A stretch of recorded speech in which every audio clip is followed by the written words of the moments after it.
Hi friends, welcome to my channel kitchen stories by ಹರ್ಷೂಸ್ಗೆ ನಿಮಗೆಲ್ಲ ಸ್ವಾಗತ. ಇವತ್ತು ವಿಡಿಯೋದಲ್ಲಿ ಎಗ್ ಮಸಾಲ ಮಾಡೋದು ಹೇಗೆ ಅಂತೇಳಿ ಹೇಳಿಕೊಡ್ತಾ ಇದ್ದೇನೆ.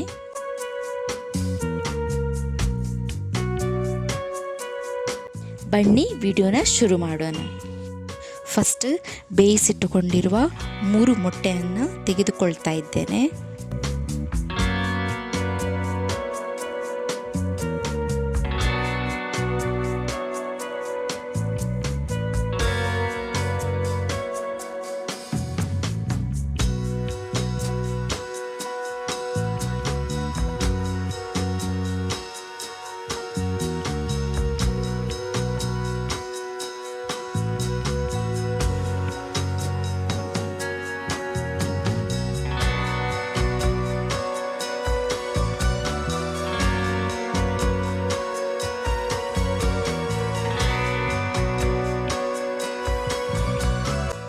ನೆಕ್ಸ್ಟ್ ಇದನ್ನು ಚಿಕ್ಕ ಚಿಕ್ಕದಾಗಿ ಕಟ್ ಮಾಡಿಕೊಳ್ಬೇಕು.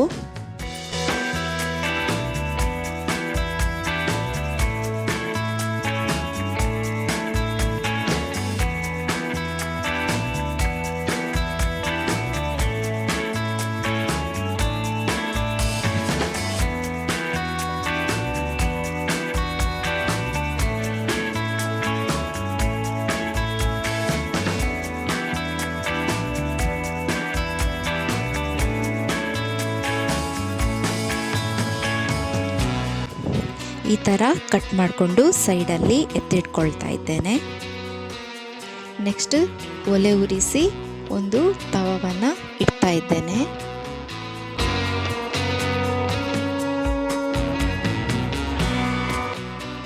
ತವ ಬಿಸಿ ಆಗ್ತಾ ಇದ್ದ ಹಾಗೆ ಅದಕ್ಕೆ ಸ್ವಲ್ಪ ಎಣ್ಣೆಯನ್ನು ಹಾಕೊಳ್ತಾ ಇದ್ದೇನೆ.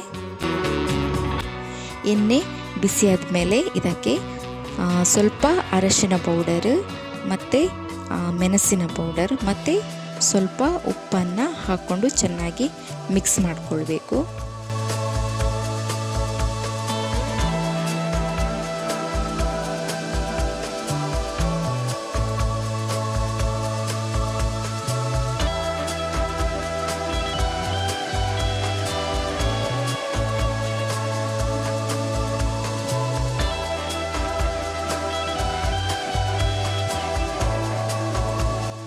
ಚೆನ್ನಾಗಿ ಮಿಕ್ಸ್ ಆದಮೇಲೆ ಇದಕ್ಕೆ ನಾವು ಕಟ್ ಮಾಡಿಕೊಂಡಿರುವಂತಹ ಮೊಟ್ಟೆ ಪೀಸ್ಗಳನ್ನು ಇದಕ್ಕೆ ಹಾಕ್ಕೊಂಡು ಫ್ರೈ ಮಾಡಿಕೊಳ್ಬೇಕು.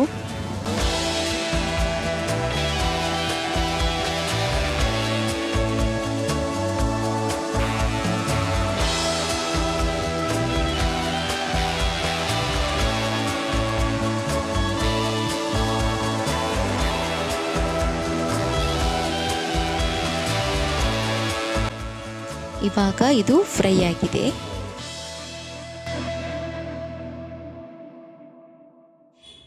ಇದನ್ನು ಒಂದು ಪ್ಲೇಟಲ್ಲಿ ಎತ್ತಿಟ್ಕೊಳ್ತಾ ಇದ್ದೇನೆ.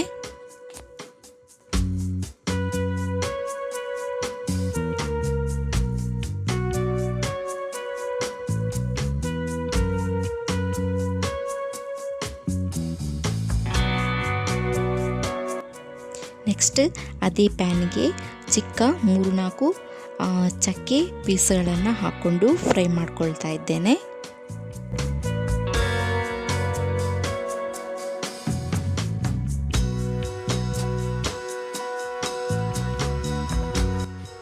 ನೆಕ್ಸ್ಟ್ ಬೆಳ್ಳುಳ್ಳಿಯನ್ನು ಹಾಕ್ಕೊಳ್ತಾ ಇದ್ದೇನೆ.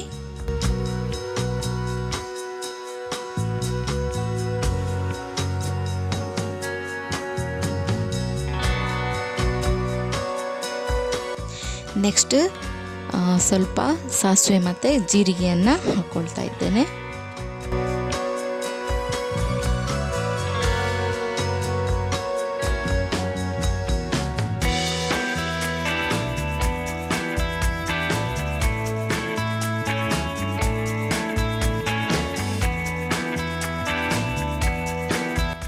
ಸಾಸಿವೆ ಎಲ್ಲ ಸಿಡಿದಾದ ಮೇಲೆ ಇದಕ್ಕೆ ಸ್ವಲ್ಪ ಈರುಳ್ಳಿ ಮತ್ತು ಕಾಯಿ ಮೆಣಸನ್ನು ಹಾಕ್ಕೊಂಡು ಚೆನ್ನಾಗಿ ಫ್ರೈ ಮಾಡಿಕೊಳ್ಬೇಕು.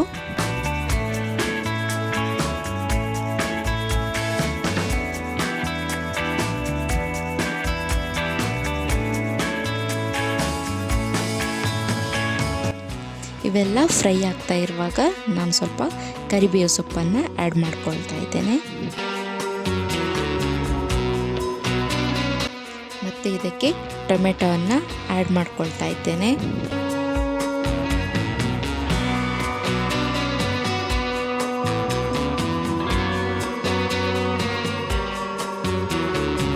ಇದನ್ನು ಕೂಡ ಚೆನ್ನಾಗಿ ಫ್ರೈ ಮಾಡ್ಕೊಳ್ಬೇಕು. ಟೊಮೆಟೊ ಬೇಗ ಮೆತ್ತಗಾಗಲಿ ಅಂತೇಳಿ ಇದಕ್ಕೆ ನಾನು ಸಾಲ್ಟನ್ನು ಆ್ಯಡ್ ಮಾಡ್ಕೊಳ್ತಾ ಇದ್ದೇನೆ. ಅದು ಟೊಮೆಟೊ ಎಲ್ಲ ಬೇಗನೆ ಮೆತ್ತಗಾಕೊಂಡು ಫ್ರೈ ಆಗಿಬಿಡ್ತದೆ. ಇವೆಲ್ಲ ಫ್ರೈ ಆಗ್ತಾ ಇರುವಾಗ ಇದಕ್ಕೆ ಸ್ವಲ್ಪ ಅರಶಿನ ಪೌಡ್ರನ್ನು ಹಾಕ್ಕೊಳ್ತಾ ಇದ್ದೇನೆ.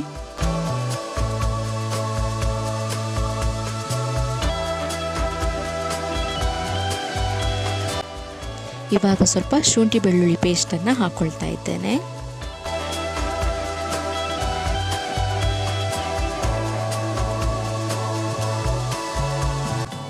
ಇವಾಗ ಇದಕ್ಕೆ ಸ್ವಲ್ಪ ಗರಂ ಮಸಾಲೆ ಪೌಡ್ರನ್ನು ಹಾಕ್ಕೊಳ್ತಾ ಇದ್ದೇನೆ.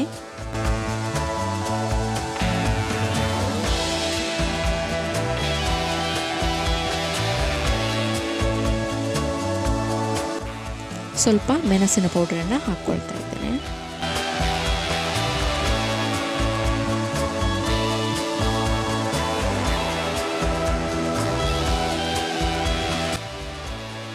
ಮತ್ತು ಸ್ವಲ್ಪ ಟೊಮೆಟೊ ಸಾಸನ್ನು ಹಾಕ್ಕೊಳ್ತಾ ಇದ್ದೇನೆ.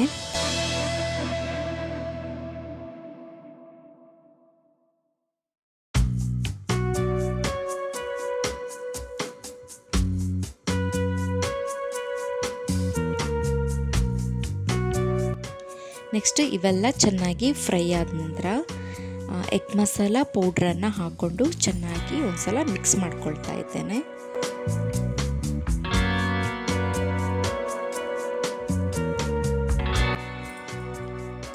ಇವಾಗ ಇದಕ್ಕೆ ನೀರನ್ನು ಹಾಕ್ಕೊಳ್ಬೇಕು. ಇವೆಲ್ಲವನ್ನು ಚೆನ್ನಾಗಿ ಮಿಕ್ಸ್ ಮಾಡಿಕೊಂಡು ಮಸಾಲೆ ಎಲ್ಲ ದಪ್ಪ ಪೇಸ್ಟ್ ಆಗೋ ತನಕ ಇದನ್ನು ನೋಡ್ಕೊಳ್ಬೇಕು.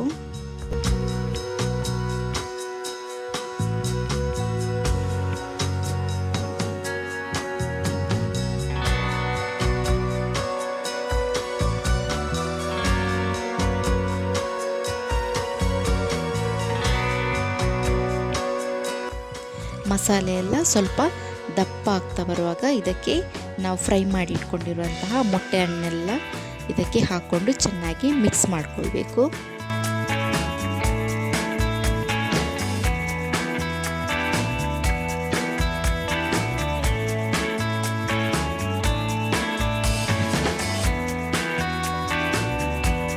ಇದನ್ನು ಹೀಗೆ ಲೋ ಫ್ಲೇಮಲ್ಲಿ ತಿರುಗಿಸ್ತಾ ಇರಬೇಕು.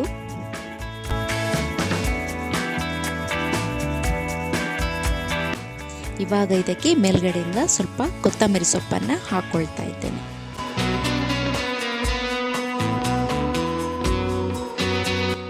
ಸೊ ನೋಡಿ, ಎಗ್ ಮಸಾಲೆ ರೆಡಿಯಾಗಿದೆ.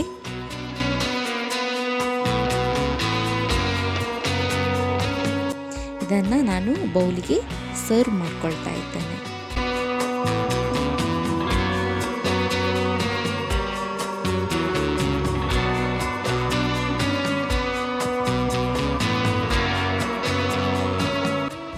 ಸೊ ನೋಡಿದ್ರಲ್ಲ ಎಗ್ ಮಸಾಲೆ ಯಾವ ರೀತಿ ಬಂದಿದೆ ಅಂತ ಹೇಳಿ. ಹಾಗೆ ಈ ವಿಡಿಯೋ ಇಷ್ಟ ಆದರೆ ಲೈಕ್ ಮಾಡಿ, ಶೇರ್ ಮಾಡಿ, ಹಾಗೆ ಕಮೆಂಟ್ ಮಾಡಿ. ನಿಮ್ಮ ಅನಿಸಿಕೆಗಳನ್ನು ಕಮೆಂಟ್ ಮೂಲಕ ತಿಳಿಸಿ. ಮತ್ತು ಸಬ್ಸ್ಕ್ರೈಬ್ ಮಾಡೋದನ್ನು ಮಾತ್ರ ಮರಿಬೇಡಿ. Thank you.